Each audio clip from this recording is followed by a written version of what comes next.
आजकल के शिष्यों को अपने गुरुजनों पर विश्वास नहीं होता। अपने गुरुजनों पर पूर्ण विश्वास रखिएगा और गुरुजी जो रास्ता बताएं उस रास्ते पर चलिएगा। गारंटी लेता हूं मैं, शास्त्र गारंटी लेते हैं कि शबरी जैसा गुरु चरणों में विश्वास होगा तो राम के पास नहीं जाना पड़ेगा, राम स्वयं चलकर आपके पास आएंगे। ये गुरु वचनों पर विश्वास होना चाहिए। शबरी मां का केवल विश्वास था। अब शबरी प्रेम पूर्वक गुरु चरणों में रहने लगी। गुरु जी बोले बेटी बोलो सीताराम। अब शबरी झाड़ू लगाए और क्या बोलती जाए, सीताराम सीताराम सीताराम सीताराम। शबरी झाड़ू लगाए और अच्छा, शबरी के अंदर कुछ नहीं था। कुछ मीन्स ना काम, ना क्रोध, ना लोभ, ना अभिमान, कोई बुराई नहीं, बिल्कुल निर्मल कंचन, पानी जैसा निर्मल होता ना गंगा का पानी, कंचन में सुंदर स्वच्छ, उसी तरह शबरी का मन बिल्कुल स्वच्छ था। कोई कचरा नहीं, ना काम, ना क्रोध, ना लोभ, ना मोह, ना अभिमान। और हम लोग बड़े होशियार हो जाते हैं। थोड़ी सी उम्र हुई, थोड़ा सा पैसा आया, डूब गए विषय वासना में, काम क्रोध लोभ। शबरी की मां के अंदर कुछ नहीं, केवल गुरुजी जैसा कह दें वैसा शबरी करे। गुरुजी ने कहा है सीताराम सीताराम जपना, बस कुछ नहीं इसके सिवा। और आजकल गुरुजी कहते हैं कि जो मंत्र दिया है वो जपो। गुरुजी हम बड़े, एक मैया बोली गुरुजी हम बड़े दुखी हैं। हमने कहा मैया श्रीमन्नारायण श्रीमन्नारायण का जाप किया करो, भगवान श्रीमन्नारायण तुम्हारा सारा दुख दूर कर देंगे। महाराज हमें कुछ और बताओ, और बताओ कुछ। हमने कहा कुआं है तुम्हारे घर के आसपास? हाँ हाँ हमारे घर में एक पास में कुआं है। हमने कहा उसमें कूद जाना, सारे दुखों से मुक्ति। अब हम कह रहे हैं कि श्रीमन्नारायण जपो। शबरी को कहा गुरुजी ने कि सीताराम जपो, तो गुरुजी की बात मान ली और उसने सीताराम जपा। हम कह रहे हैं कि सीताराम जपो, आप भी श्रीमन्नारायण जपो, राधे कृष्ण जपो। नहीं, हाँ कुछ और बताओ। कुछ और क्या बता दें तुम्हारे को, और क्या कुछ बताएं तुम्हें? आजकल के आदमी को ना गुरुजी पे विश्वास है ना भगवान पर विश्वास, इसलिए व्यक्ति दुखी है। पहले का व्यक्ति विश्वास करता था। अरे भाई विश्वास करना पड़ता है। आप सेविंग करने की दुकान में जाते हैं तो चेयर पर जाकर बैठ जाते हैं, तुम्हारे गालों पर तुम्हारी गर्दन पर छोरा चलता है और तुम आंखें बंद करके बैठे हो। बोलो हाँ, तुम्हारे गालों पर तुम्हारी गर्दन पर छोरा चलाता है शेविंग बनाने वाला? नहीं भाई, छोरा चलाता है। लेकिन आपको विश्वास है कि भाई ये बाल ही काटेगा, गर्दन नहीं काटेगा। और आपके घर में छोरा लेके कोई चोर आ जाए तो फिर आप आंख बंद करके पड़े रहोगे? छोरा तो दो लोगों के हाथों में होता है, एक चोर के हाथ में भी होता है और सेविंग करने वाले भाई के हाथ में भी होता है। लेकिन आपको चोर पर विश्वास नहीं है, उस पर विश्वास है। छोरा तो डॉक्टर के पास भी होता है, चीरा फाड़ी करता, छोरा से चाकू से काटता, लेकिन उसकी चक्कू पर भी विश्वास है कि गलत जगह नहीं काटेगा। तो जीवन में करना क्या पड़ता है? डॉक्टर पर आप विश्वास ना करें तो इलाज होगा। सेविंग बनाने वाले पर विश्वास ना करें, सेविंग होगी, दाढ़ी बनेगी? बोलो। जब विश्वास संसार के व्यक्ति पर करते हो तो भगवान पर और गुरु पर कितना विश्वास करना होगा ये आप समझिएगा। इसलिए मंत्र जाप मम दृढ़ विश्वासा, पंचम भजन सुवेद प्रकाशा। अभी मैं नवधा भक्ति में सब चीजें दोहराऊंगा फिर से। गुरु वचनों पर विश्वास भी भक्ति है और मंत्र का जाप करना विश्वास के साथ ये भी भक्ति है। माता शबरी, गुरुजी कह रहे हैं सीताराम जपो। गुरुजी के यहाँ प्रसाद जो मिल जाए, प्रसादी संत लोग बनाए, जो मिल जाए खा लेती है और झाड़ू लगाती है और बैठी रहे तो सीताराम सीताराम सीताराम सीताराम। कोई प्रपंच नहीं, कोई है नहीं बतख्याव करने के लिए, प्रपंच करने के लिए, पंचायत करने के लिए।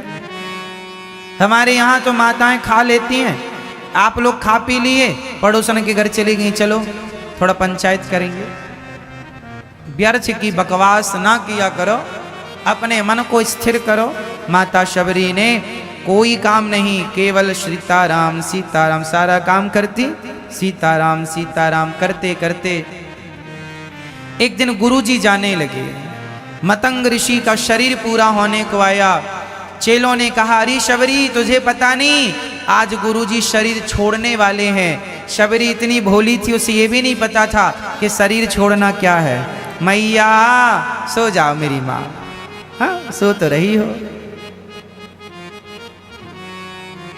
हाँ शबरी बोली, गुरुजी, गुरुजी के पास पहुंच गए। गुरुजी सब लोग कह रहे हैं आप शरीर छोड़ रहे हैं। शबरी से मतंग ऋषि ने कहा, हाँ बेटी अब मेरा शरीर पूरा हो गया, अब मैं जा रहा हूं।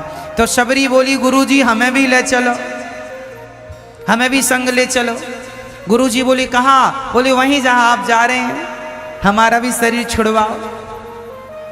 शबरी को बेचारी को यह भी नहीं पता था कि गुरुजी मर रहे हैं, हमें भी ले चलो। गुरुजी बोले, ना मेरा शरीर पूरा हो रहा है, मेरी उम्र पूरी हो गई, अभी तेरा समय है, तू यहीं रह। गुरुजी फिर मैं आपके बिना कैसे रहूंगी गुरुजी, मुझे कौन कथा सुनाएगा, गुरुजी कौन मुझे कीर्तन कराएगा, गुरुजी कौन मुझे सही राह दिखाएगा, गुरुजी मैं किसके आश्रित रहूंगी, बताओ गुरुजी मेरा क्या होगा। गुरुजी ने कहा, तू चिंता ना कर, तू राम राम जप, तुझे एक दिन भगवान राम का दर्शन होगा। अच्छा गुरुजी तो मैं कहाँ जाऊंगी दर्शन करने, गुरुजी मैं कहाँ जाऊं? गुरुजी ने कहा, तुझे कहीं नहीं जाना पड़ेगा, तेरी भक्ति इतनी पवित्र है, इतनी इतनी पवित्रता है तेरे हृदय में कि बेटी तुझे कहीं जाने की जरूरत नहीं है। ऐसे साफ मन वाले के पास खुद राम आया करते हैं, उन्हें कहीं जाने की जरूरत नहीं होती, तो यहीं रहना और इंतजार करना, आएंगे राम, आएंगे लक्ष्मण, आएंगे और तुम उनका दर्शन करना और फिर तुम अपना शरीर पूरा करना उनके दर्शन के साथ। जी गुरुजी। अब गुरुजी चले गए। अब गुरुजी की समाधि हुई, बेचारी समाधि के पास बैठी रहे। गुरुजी आपने कहा था राम आएंगे, ठीक है आपने कहा था, तो गुरुजी ने कहा था कि राम आएंगे। शबरी ने विश्वास किया कि गुरुजी ने कहा है तो आएंगे जरूर। और राम जी क्यों आए शबरी के पास? इसलिए आए कि गुरु जनों की वाणी मिथ्या ना हो जाए, गुरु वचन मिथ्या ना हो जाए, इसलिए गुरु वचनों को सिद्ध करने के लिए प्रभु को भी माता शबरी के यहाँ आना पड़ा।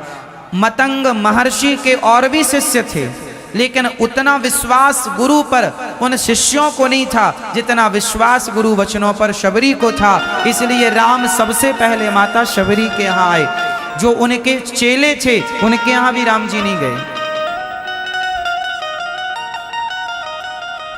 उनके यहाँ भी नहीं गए। वहां पर एक सरोवर था, पंपा सरोवर उसका नाम था।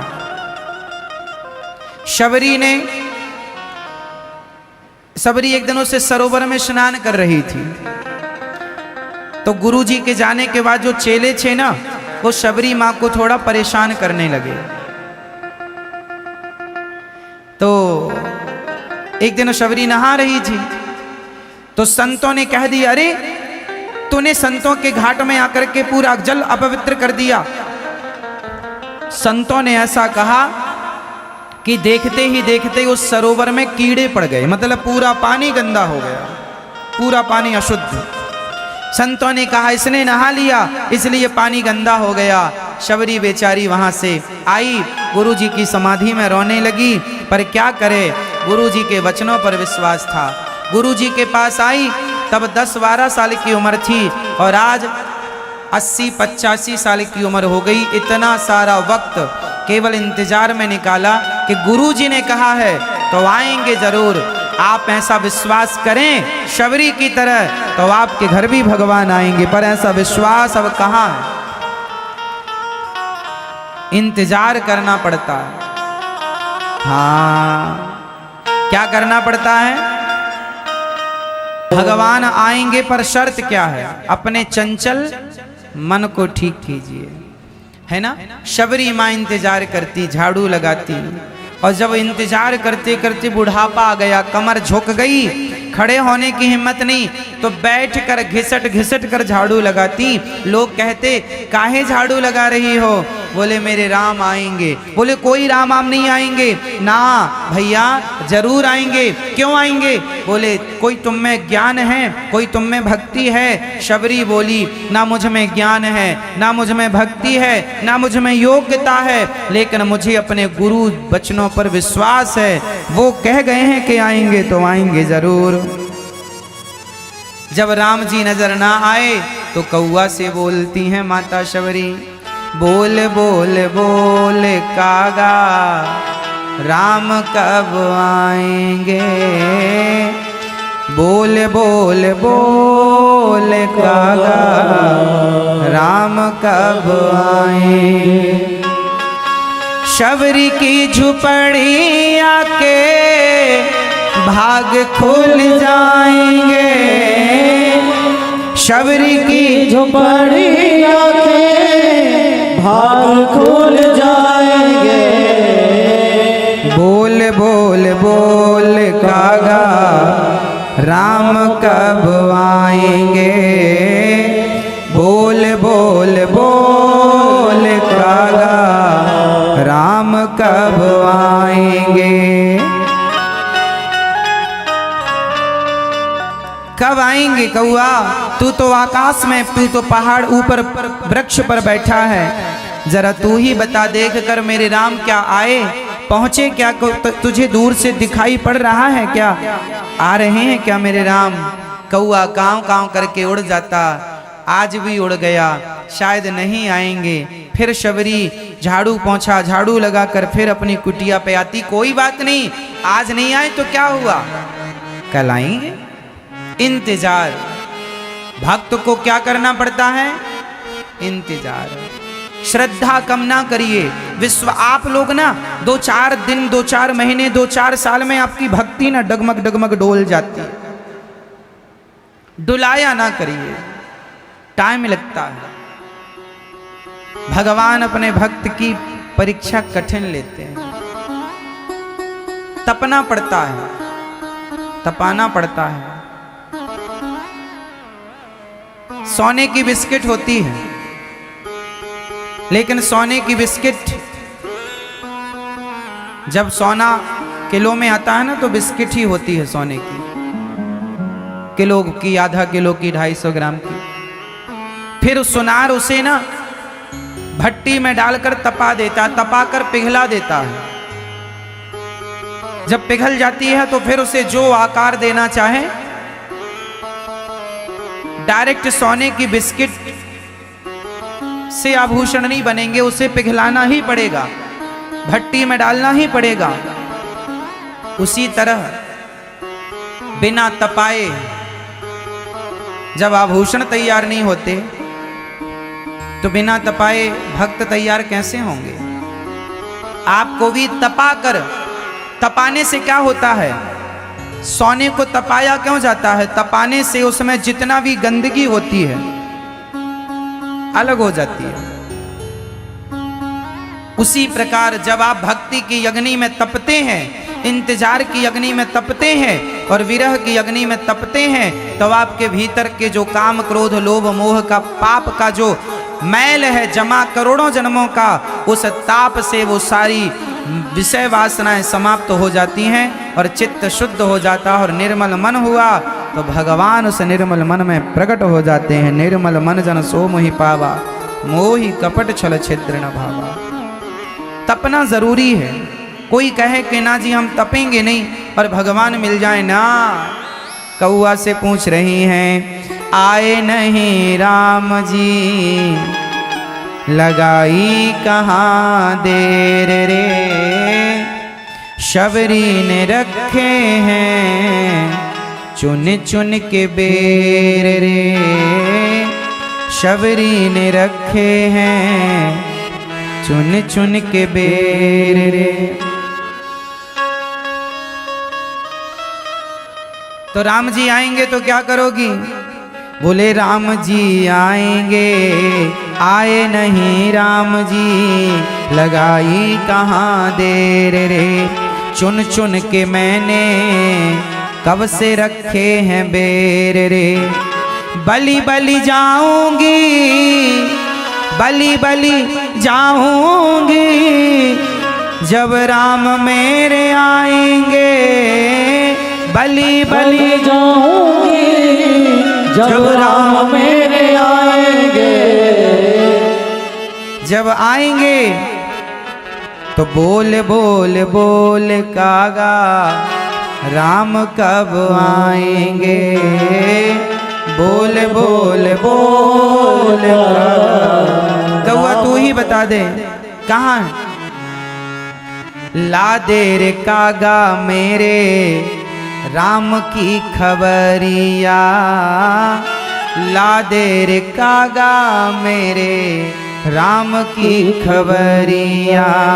आएंगे धनुष धारी कौन सी डगरिया।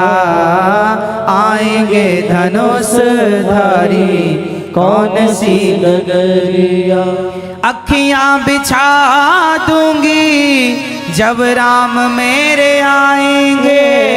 अखियां बिछा दूंगी जब राम मेरे आएंगे। बोल बोल बोल कागा, राम कब आएंगे। बोल बोल बोल कागा, राम कब आएंगे। शबरी को इंतजार था, आएंगे, विश्वास था।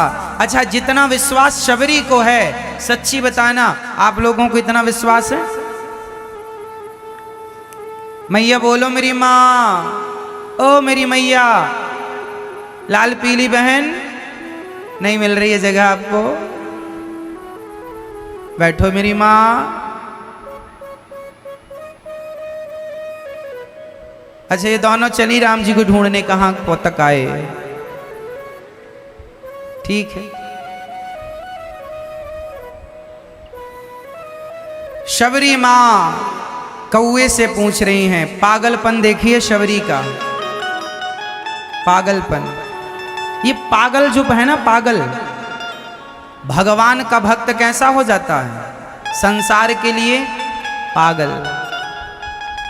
इसलिए इन्हीं बिगड़े दिमाग में भरे भक्ति के लच्छे हैं। अरे इन्हें तो पागल ही रहने दो, क्योंकि ये पागल ही अच्छे हैं। इसलिए ये पागलपन थोड़ा जरूरी है। गोविंद सहारा तेरा है, रघुनाथ सहारा तेरा है, रघुनाथ सहारा तेरा है। जब शबरी को समझाया लोगों ने कि पागलों की तरह व्यवहार ना करो शबरी, नहीं आएंगे वो। क्यों आएंगे तुम्हारे घर? नहीं नहीं आएंगे, आएंगे आएंगे, आशा रख पगली आएंगे, आशा रख पगली आएंगे, हरि आएंगे, हरि आएंगे, प्रभु आएंगे, प्रभु आएंगे, हरि आएंगे, हरि आएंगे। आशा रख, आशा रख शबरी आएंगे, आशा रख शबरी आएंगे। इंतजार।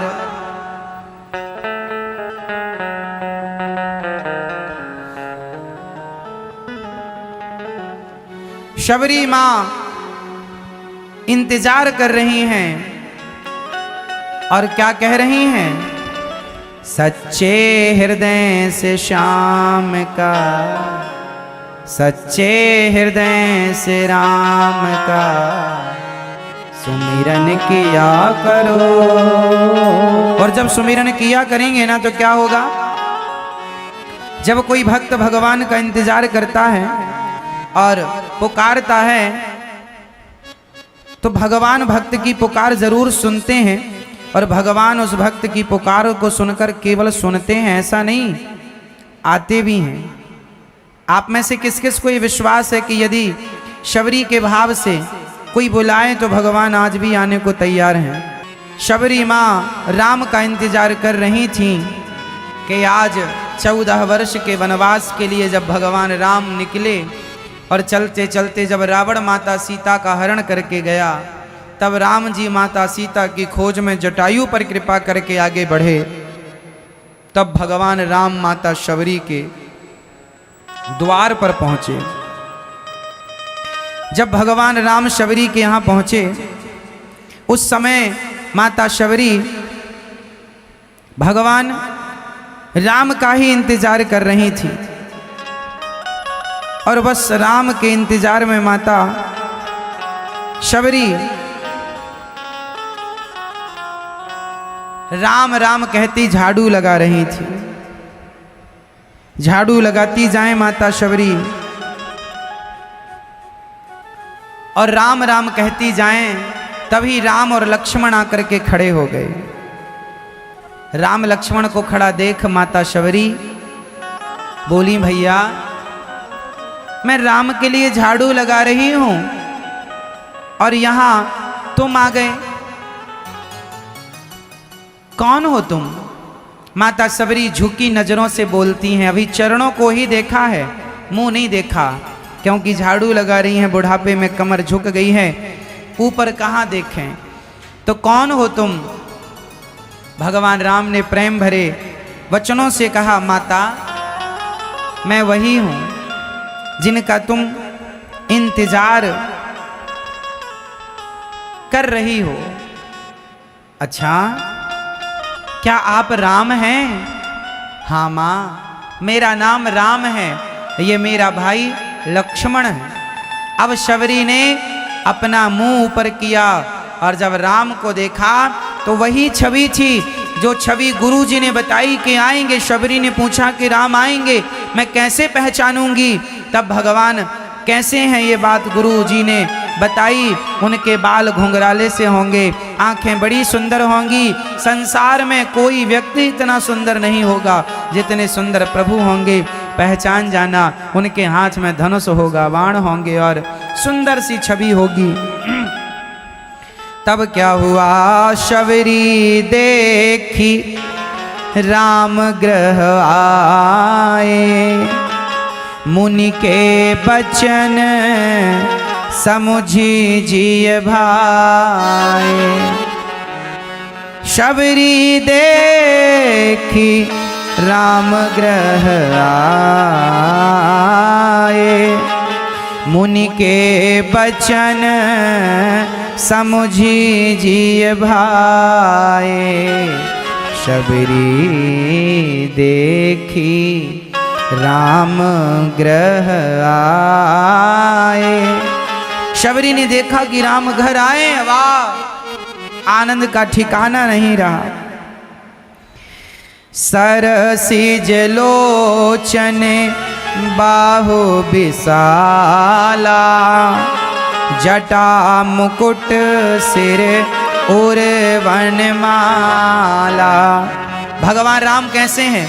सरसिज लोचन बाहु, लोचन बड़े बड़े, आंखें बड़ी बड़ी, विशाल, बाहु मतलब हाथ बड़े बड़े, और जटा का मुकुट बना रखा है और सुंदर सा जूड़ा। श्याम गौर सुंदर दो भाई, शबरी परी चरण लपटाई। शबरी देखिए कि सुंदर दो, गुरुजी ने जो बताया था वही है, चरणों से लिपट गई राम के और राम जी के चरणों में लिपट कर शबरी प्रेम मगन मुख बचन न आवा, पुनि पुनि पद सरोज सिरनावा। बार बार सिर नवा करके राम को प्रणाम कर रही हैं। सादर जल ले चरण पखारे, पुनि सुंदर आसन बैठारे। राम जी के चरणों को माता शबरी ने धोकर चरणामृत लिया, सुंदर सी आसन बिछाई और राम लक्ष्मण को अपनी कुटिया पर सुंदर सी आसन पर, कुशा की आसन पर, कुश की आसन पर बिठाया। कंद मूल फल,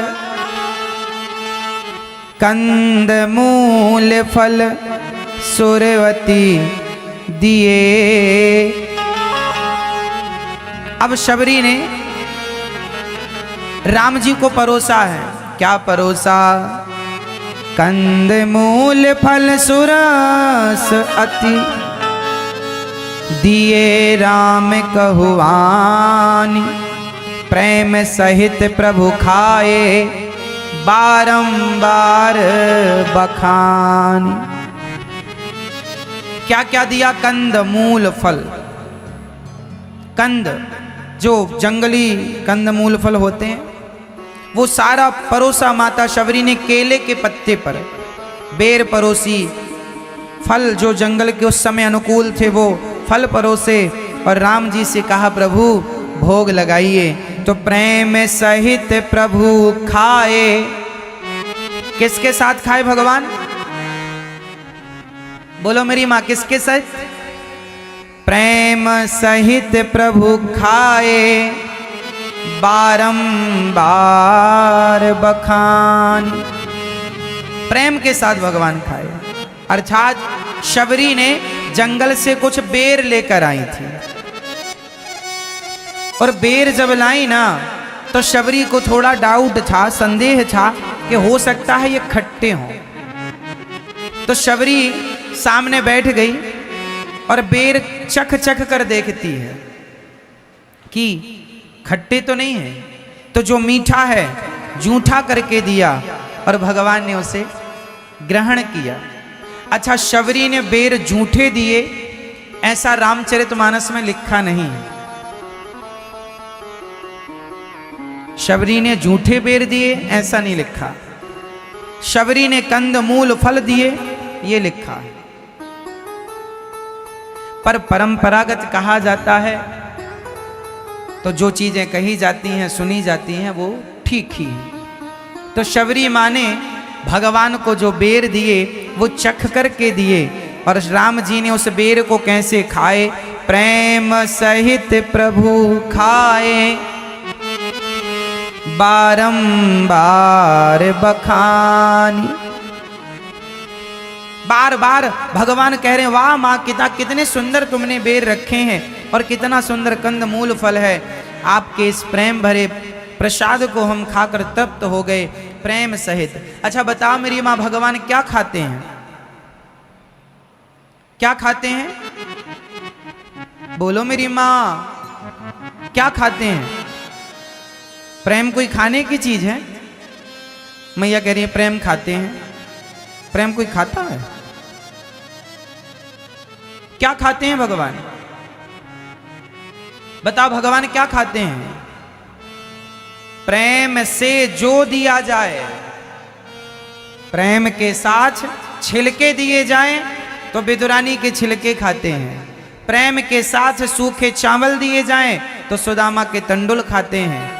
प्रेम से जूठे बेर दिए जाएं तो भगवान जूठे बेर खाते हैं। भगवान प्रेम देखते हैं। आपकी वस्तु कितनी श्रेष्ठ है, आप कितने बड़े आदमी हैं, कितने गरीब हैं, ऊंचे हैं, नीचे हैं, भगवान नहीं देखते। भगवान देखते हैं कि मेरा भक्त मुझसे प्रेम कितना करता है और जो भक्त देता है भगवान उसे ग्रहण करते हैं। इसलिए भगवान को 56 भोग तो दो मत दो, कोई फर्क नहीं पड़ता। अरे जो दो पत्रम पुष्पम फलम तोयम, वो प्रेम से दो। क्यों प्रेम से देना चाहिए? क्योंकि भगवान को प्रेम पसंद है। क्या पसंद है मेरी माँ? राम ही केवल प्रेम प्यारा, जान ले जो जान निहारा। शबरी माँ ने भगवान को प्रेम से दिए।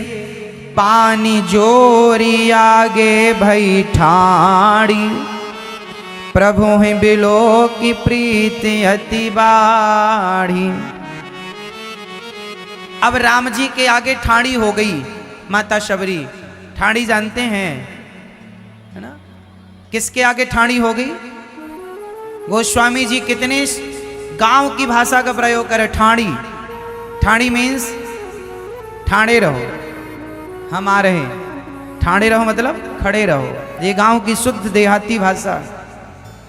पानी जोरी आगे भई ठाणी, ठाणी मतलब खड़ी है आगे हाथ जोड़ के। प्रभु बिलो, प्रभु बिलो मतलब भगवान को शबरी माँ देख रही हैं और आंखों से अश्रुधार गिर रही है कि आज मुझ अभागिनी पर, मुझ शबरी पर, मुझ अज्ञानिनी पर कृपा करने के लिए आज जगत के पालनहार, जिनके दर्शन के लिए ब्रह्मा उनके द्वार पर जाते हैं, वो भगवान आज शबरी के द्वार पर आए हैं। ऐसे करुणामय भगवान है, ऐसे भगवान हैं। इसलिए भगवान ही परम दयालु हैं। जितनी कृपा जितनी दया भगवान करते हैं कोई नहीं करता। के ही विधि स्तुति करऊं तुम्हारी, अधम जाति में। शबरी मां किस जाति की थी? शबर जाति की थी। किस जाति की थी? शबर जाति, जंगली कोल भीलों की बेटी थी। पर भगवान ने जात पात नहीं देखी। अच्छा बताओ, भगवान जात पात देखते हैं क्या?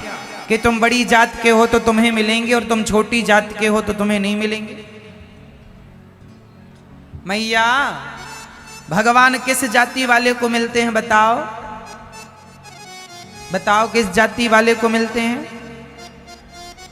भगवान सबके हैं, जाति मायने नहीं रखती। अरे रस खान तो मुसलमान थे, रस खान पर भी भगवान ने कृपा की। भगवान नहीं देखते कि तुम ब्राह्मण हो के, क्षत्रिय हो के, वैश्य हो के, शूद्र हो के, हिंदू हो के, मुसलमान, सिख के, ईसाई के, यहूदी के, फारसी के, फलाना के, ढिमका। तुम कौन हो भगवान को फर्क नहीं पड़ता। तुम मुझसे प्रेम कितना करते हो, तुम मुझसे प्रेम कितना करते हो। मोहन प्रेम बिना नहीं मिलते, चाहे कर लो कोटि उपाय। शबरी को प्रेम के बल पर भगवान मिले। शबरी की तरह प्रेम हमारे और आपके अंदर भी आ जाए तो क्यों नहीं मिलेंगे भगवान? मिलते हैं, आज भी मिलते हैं। आज 2023 में भी भगवान मिलते हैं, 2024 में भी मिलेंगे, 2025 में भी मिलेंगे, 2050 में भी मिलेंगे, 2099 में भी मिलेंगे। पर उनको मिलेंगे जिनके पास, भाई ये बताओ, 1 किलो सोना बाजार में मिल जाएगा कि नहीं? बोलो हाँ कि ना। 1 किलो सोना बाजार में मिल जाएगा कि नहीं? बताओ किसे मिलेगा? फटाफट उत्तर दो मेरी माँ।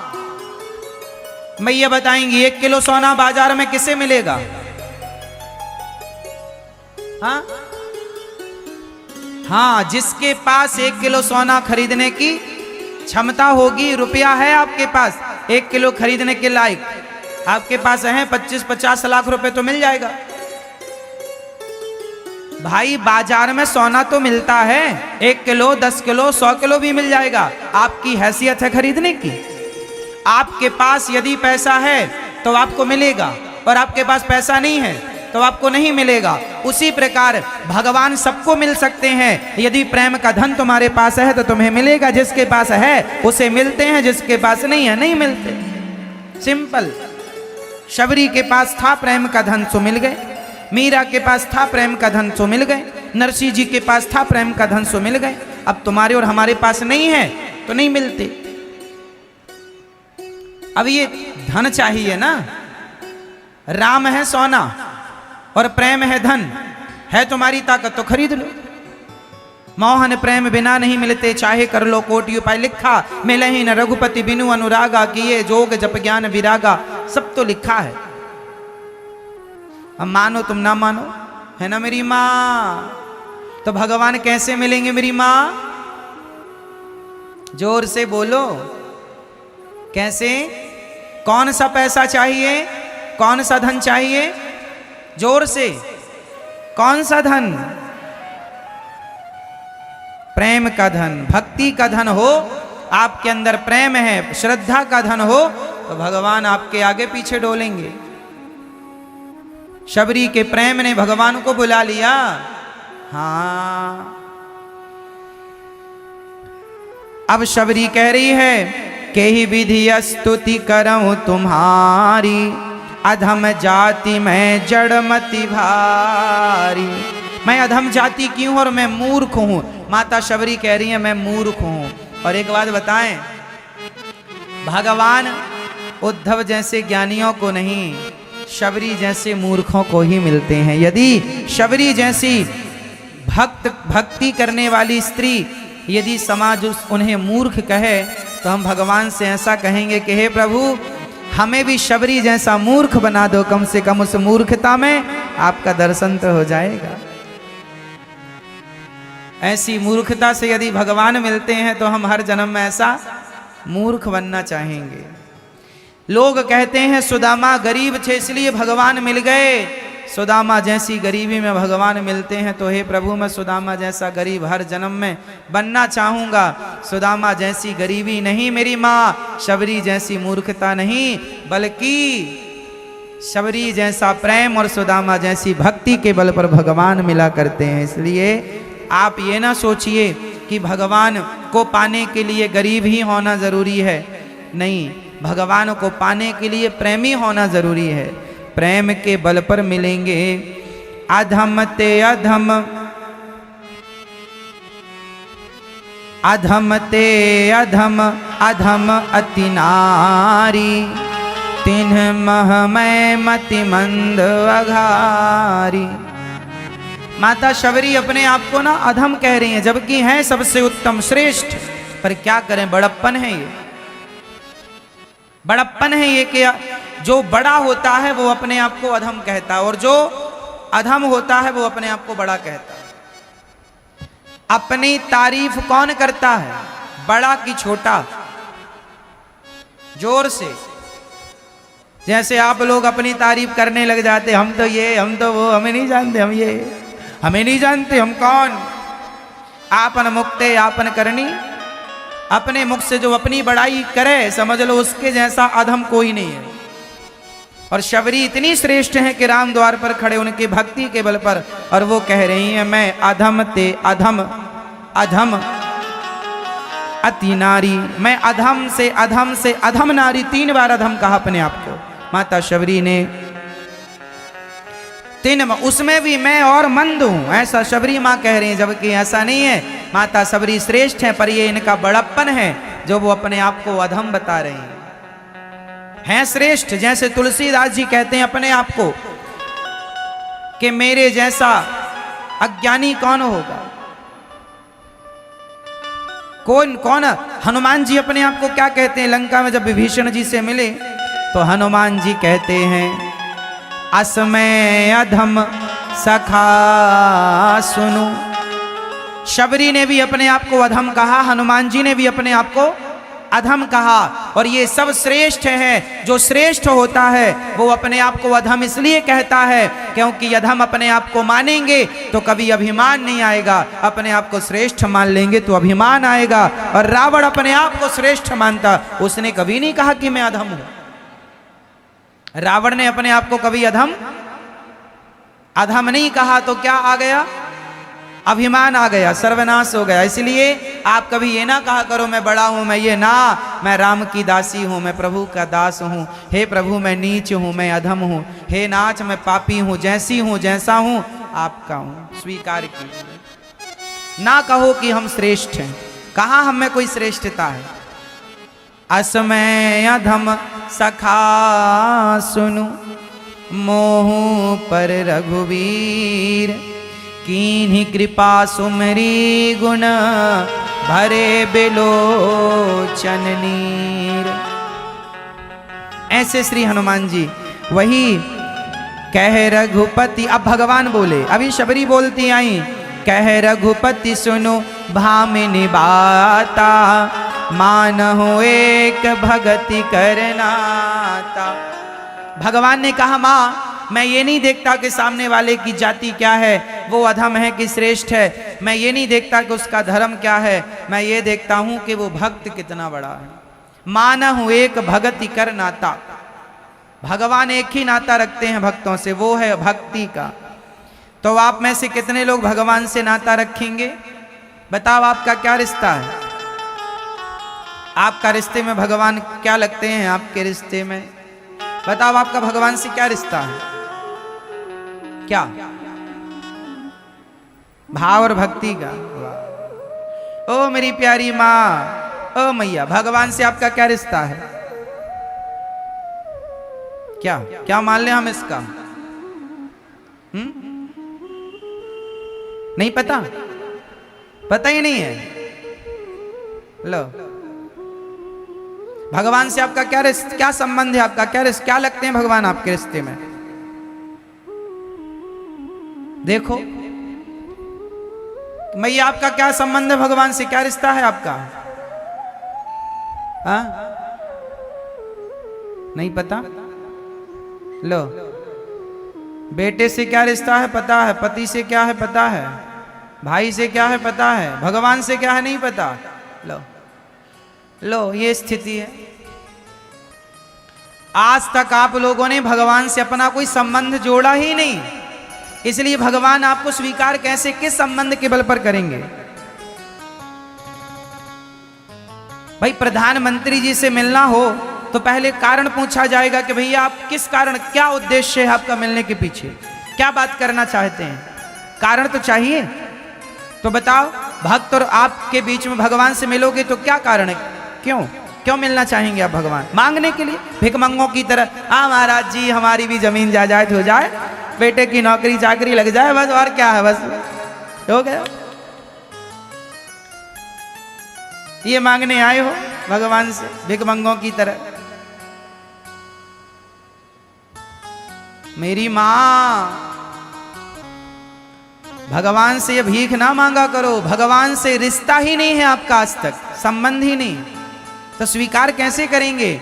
इसलिए गुरु हुआ करते हैं। हमारे यहाँ गुरु परंपरा है कि गुरु ही भक्त और भगवान का संबंध कराता है, इसलिए गुरु जरूरी होते हैं। लोग कहते हैं ना गुरु क्यों जरूरी है? इसलिए कि गुरु होगा तो आप बता पाएंगे, आप में से जिनके गुरु होंगे वो तुरंत बता पाएंगे कि हमारा भगवान से ये रिश्ता है। नहीं है तो आप नहीं बता पाएंगे, या है भी तो गुरु ने बताया नहीं कभी आपको, और बताया भी होगा तो आपने सुना नहीं होगा। रिश्ता भगवान से आपका क्या? चलो सुनो। त्वमेव माता च पिता त्वमेव बन्धुश्च सखा त्वमेव विद्या द्रविणं त्वमेव सर्वं मम देव देव। माता रामो मत्पिता रामचन्द्रः सर्वस्वं मे रामचन्द्रो दयालुर्नान्यं जाने नैव जाने न जाने। माते पिता तुम मेरे शरण गहूँ मैं किसकी, स्वामी शरण पढ़ूं मैं किसकी। तुम बिन और ना दूजा, प्रभु बिन और ना दूजा। आस करूं मैं किसकी, ओम जय जगदीश हरे। तो हमारा भगवान से क्या रिश्ता है? तुम ही हो माता पिता, तुम ही हो बंधु सखा, तुम ही। भगवान ही हमारे माता हैं, भगवान ही हमारे, भगवान से हमारा पिता पुत्र का, माँ बेटे का रिश्ता है। लक्ष्मी जी हमारी माँ है, नारायण हमारे पिता हैं, श्रीमन नारायण। राधा हमारी माँ है और श्री श्याम सुंदर हमारे पिता हैं। सीता हमारी माँ है और राम हमारे भगवान से रिश्ता जोड़ के रखिए। प्रभु आप ही हैं हमारे, अब जो हैं और कोई है ना। मेरी माँ ये ना कहा करो कोई रिश्ता नहीं है। भगवान कहेंगे जब रिश्ता ही नहीं है तो जाओ, हमें क्या करना। भाई आदमी अपनों को बचाता है, मुश्किल आने पर, फिर बाद में जब अपनों को बचाए तब फिर गैरों पर नजर जाएगी। इसलिए गैर बन के क्यों रहना। इस संसार में हो तो भगवान के बन के रहो, गैर बन के क्यों रहना, अपने बन के रहो। हमारा भगवान से रिश्ता है। एक वही तो है जो हमारे हैं, ये दुनिया के लोग काम ना आएंगे। भरी सभा में जब द्रौपदी की लाज लुट रही थी तो अर्जुन काम नहीं आए, भीम काम नहीं आए, नकुल सहदेव काम नहीं आए, युधिष्ठिर जी काम नहीं आए, गुरु द्रोणाचार्य पितामह भीष्म काम नहीं आए, संसार प्रजा काम नहीं आई, राज सत्ता गद्दी काम नहीं आई, धन रुपया पैसा काम नहीं आया, काम आए थे भगवान श्री कृष्ण। यही सच्चाई है। और द्रौपदी ने भगवान से एक रिश्ता जोड़ रखा था। बताओ क्या संबंध था द्रौपदी का भगवान से। कोई नहीं बताएगा, टुप्पी टाप रहने मैया बताएंगे। मैया ओ पंचायती मैया बताओ द्रौपदी का भगवान से क्या संबंध था, है? क्या रिश्ता था। साड़ी ऐसा ये रिश्ता था, ऐसे रिश्ता क्या था नहीं बताओगी। नहीं पता। साड़ी बांधी थी उसने फाड़ के उंगली में, ये पता है। रिश्ता क्या था नहीं बता। अच्छा रिश्ता धागा का रिश्ता था। मुंह से आवाज भी तो निकले। हाँ मैया बताओ मेरी माँ क्या रिश्ता था द्रौपदी का भगवान से। नहीं।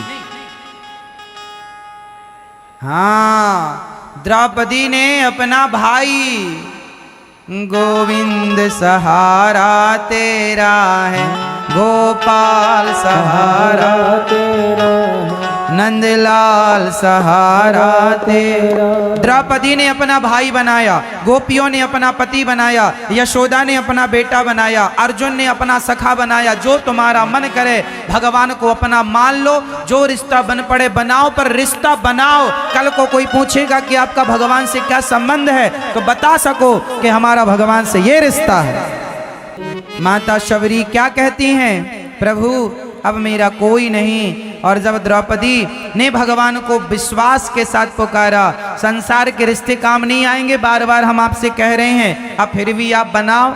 एक मैया रो रही थी, बोले क्यों, बोले हमारे फूफा के लड़के के नाती के पोता का विवाह हो गया, हमारे घर कार्ड नहीं आया। लो बुढ़ापा आ गया, मौत नाच रही है सिर पे, और इन्हें शादी में जाके रसगुल्ला खाना है, वहां से बुलावा नहीं आया, इसलिए रो रही हैं। अब भगवान को याद नहीं कर रही हैं। भगवान ने याद नहीं किया इसका दुख नहीं है, पड़ोसी ने याद नहीं किया इसका दुख होता है, भगवान ने याद नहीं किया इसका दुख किसी को नहीं है। मेरी माँ घाटे में चल रही हो आप। यदि आप संसार से ज्यादा हाय हाय करती रहोगी और करते करते मर जाओगी, बहुत नुकसान उठाओगी। यहाँ कुछ समझ में नहीं आता, यहाँ से आगे की यात्रा लंबी है। भगवान कहते हैं रघुपति कहे रघुपति सुनु भामिनी बाता, मानहु एक भक्ति करनाता। एक रिश्ता रखता हूं मैं भगवान से केवल भक्ति का। यदि भक्ति है, और भक्ति कैसे, एक रिश्ते के साथ, या भगवान को पिता मानो, माँ मानो, बहन मानो, भाई मानो, जो आपका मन पड़े, गोविंद से रिश्ता रखो। जाति पाति कुल धर्म बढ़ाई, धन बल परिजन गनु चतुराई। आपके पास कितनी ऊंची जाति है, कितना बड़ा धन है, लेकिन भगतिहीन नर सोहहि कैसा, बिनु बा बिनु जल बारिद देखें जैसा। जैसे बारिश में बहुत सारे बादल आए और गरज गरज के चले जाएं, बादलों की शोभा पानी से होती है। यदि बादल गरज रहे हैं, छाए हैं, पर बरस नहीं रहे हैं तो उनकी कोई शोभा नहीं है। बादल की शोभा पानी से है। बादल यदि हैं छाए और पानी नहीं बरसा तो बादल कैसे। उसी तरह आप कितने भी धन धान्य से सुंदर सुशील संपन्न हैं, जाति बड़ाई कुल सब बड़ा है, पर आपके हृदय में भक्ति नहीं है, तो आपकी शोभा भी बिन बरसे बादल की तरह है कि बादल तो छाए हैं पर बरसे नहीं, तो वो वहाँ से बादलों का क्या लाभ है। आप बड़े सुंदर हैं, बड़े नाम वाले हैं, बड़े पैसे वाले हैं, पर आपके अंदर भक्ति तो है नहीं, तो आपकी शोभा नहीं है। भक्ति से ही व्यक्ति की शोभा है। एक स्त्री को आप कितना भी सुंदर सजाओ, पर उसकी नाक ना हो, नाक कट जाए, तो बिना नाक के नारी कितनी भी सुंदर सोना चांदी पहन ले पर शोभा नहीं पाएगी। उसी प्रकार व्यक्ति कितना भी धन धान्य से परिपूर्ण हो, पर उसके हृदय में भक्ति नहीं है, तो भक्ति तो व्यक्ति की नाक है। यदि भक्ति है तो नाक है, नाक भक्ति नहीं तो नाक नहीं। इसलिए जीवन में भगवत भक्ति और भगवत प्रेम होना चाहिए। अब भगवान कह रहे हैं, माँ मैं तुम्हें भक्ति कहता हूं, सुनो। भक्ति कितने प्रकार की है? मैया ओ भैया ये पंचायत हो गई, बताओ भक्ति कितने प्रकार की होती है? बताओ भक्ति कितने प्रकार की होती है? हाँ? नहीं पता? कितनी? दो? एक प्रकार की। जब हम कह रहे थे 9 प्रकार की, तब इन्हें अपनी उंगली कान में ठूंस रखी थी और दूसरे कान पर मोबाइल था कि बाहर की आवाज ना जाए। बेटा यही आवाज काम करेगी,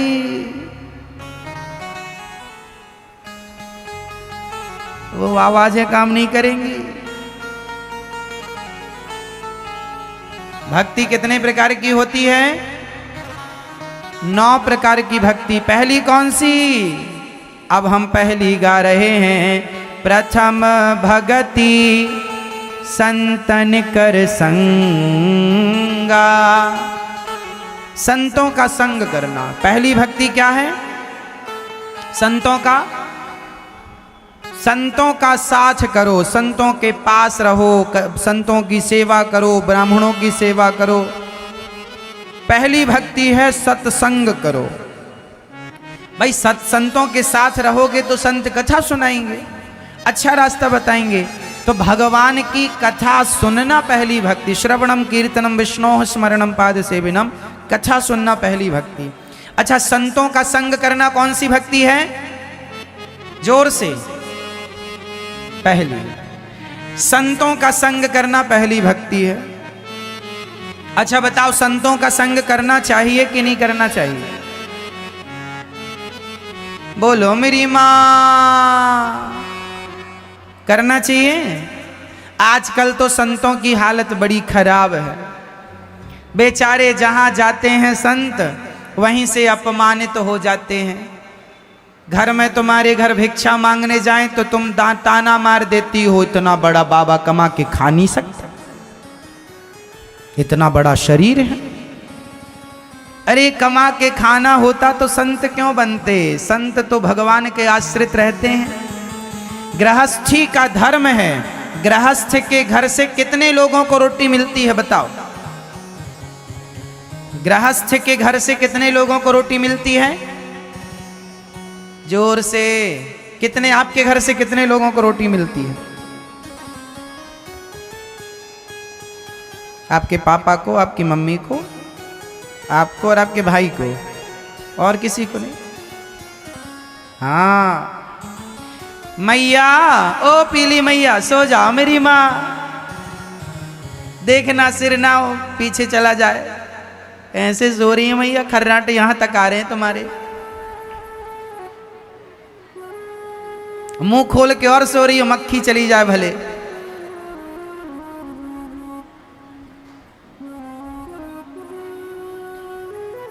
अच्छा ये बताओ, आपके घर से कितने लोगों की रोटी रोज निकलती है? हम गृहस्थ हैं। 4 आश्रम होते हैं, ब्रह्मचर्य, गृहस्थ, वानप्रस्थ और सन्यास। इन चारों आश्रमों में सर्वश्रेष्ठ आश्रम कौन सा है? जोर से। गृहस्थ आश्रम। क्यों? क्योंकि गृहस्थ आश्रम जब प्रॉपर होगा तो गृहस्थ आश्रम पहली रोटी गाय की, दूसरी रोटी साधु संतों की, दूसरी रोटी आपके द्वार पर कोई साधु आए भीख मांगने, हम आप, अच्छा चलो कल के दिन हम आपके घर आए, मैया भिक्षाम देही भवती भिक्षाम देही भवतः भिक्षाम देही, मैया भिक्षा दो। तो आप क्या कहोगी, अरे इतने हट्टे कट्टे हो, कमा के खा नहीं सकते। क्या करें मेरी माँ, जब भगवान में मन साधु संतों का लग जाता है तो वो कहते हैं कि अब किसके लिए कमाना, जो बची सांसें हैं वो भगवान के नाम कर देते हैं। अब पेट भरने को 2 रोटी तो चाहिए, तो 2 रोटी आपके गृहस्थों के घर से मांग कर खा लेते हैं। भाग्यवान होते हैं वो गृहस्थ जिन गृहस्थों के घर से साधु संतों के नाम की रोटी निकलती है। धन्य होते हैं वो गृहस्थी, धन्य होते हैं वो लोग जिनके द्वार पर साधु संत भिक्षा लेने जाते हैं, सबके द्वार नहीं जाते। मैं साधु बनूंगा भविष्य में तो मैं भी भिक्षा मांगने जाया करूंगा। आप में से किसी के घर आऊंगा और आप कह दोगे कमा के खा नहीं सकते, तो मैं कहूंगा नहीं, लेकिन अभी कह देता हूं कि जब कमाने की उम्र थी कमाए, सेवा की, अब तो उम्र भिक्षा मांग के खाओ और भजन करो भगवान का। कहाँ रोटी जोड़ते रहेंगे, अब रोटी जोड़ने का नहीं है, 2 खा लिया भजन करो। आजकल के जो भिखारी होते हैं ना, उन भिखारियों को, आजकल तो भिखारी भी वीआईपी हो गए हैं। इन वीआईपी भिखारियों से तो डर भी लगता है कि कहीं ये चोर लुटेरे तो बन के, आजकल रावण साधु बन के आया था माता सीता को चुराने, आजकल ये भी आप लोगों को देखना पड़ता है। लेकिन जो असली साधु होगा उसकी मैं पहचान बताऊं। जब मैं साधु बनूंगा भविष्य में तो मैं कैसा साधु बनूंगा, फिर मैं आपके किसी के घर आऊंगा भिक्षा मांगने तो देना, ताना मार दोगी तो फिर मैं नहीं आऊंगा कभी तुम्हारे घर। हाँ,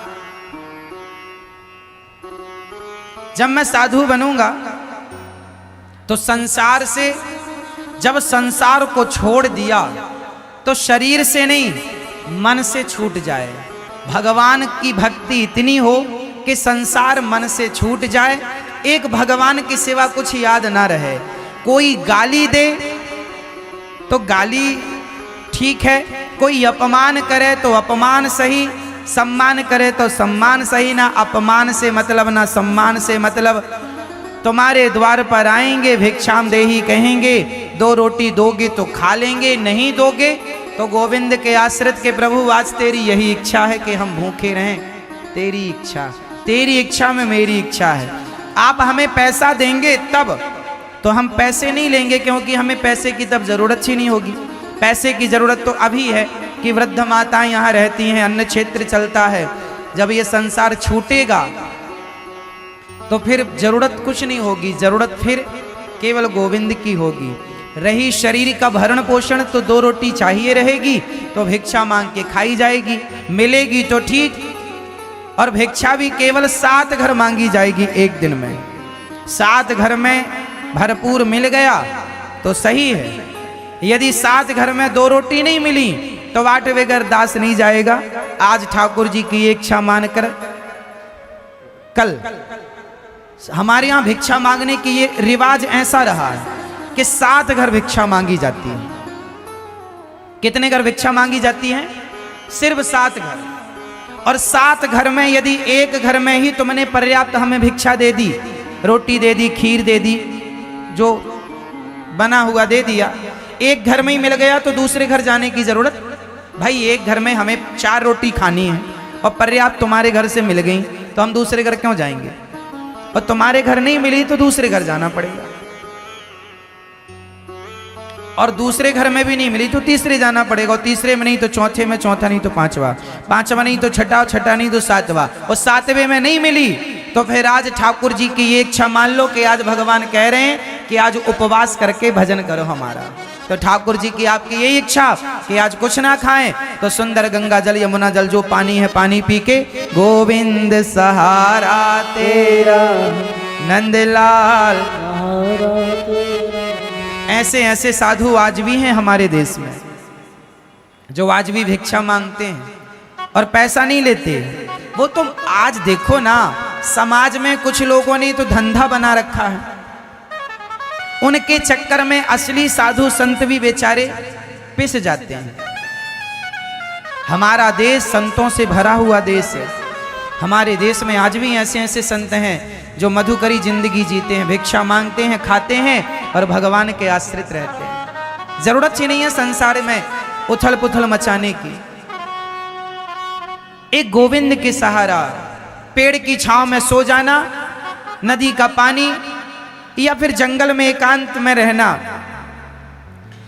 रोटी की भी जरूरत नहीं है साहब, मुझे तो लगता है कि रोटी की भी जरूरत नहीं है। जंगल में जाएंगे वहां बढ़िया पत्ती जो मिल जाए पेट भरने के लिए, जरूरत पड़ी तो पत्ती वत्ती खा लिया, पानी पिया और भजन करो गोविंद का। एक भगवान और एक हम, या हम हो या भगवान, तीसरा कोई ना हो, ऐसा साधु संत भाव रखते हैं। तो मेरी तो आखिरी यही इच्छा है कि मैं अंत में संसार का थोड़ा सा भ्रमण करूं और फिर एकांत में जंगल में कहीं गुफा में जाकर भगवान का चिंतन हो। संसार में जब तक है जिम्मेदारी है पूरी कर रहे हैं। यदि संसार में ये हमारी जिम्मेदारी है कि हम माता की, पिता की, बच्चों की सेवा परवरिश जो ठाकुर जी ने जिम्मेदारी दी वो करें, यदि ये हमारी जिम्मेदारी है तो आखिरी समय में भगवान में मन लग जाए, हमारा ये भी हमारी ही जिम्मेदारी है। यदि नहीं लगा तो हमारा सबसे बड़ा नुकसान होगा।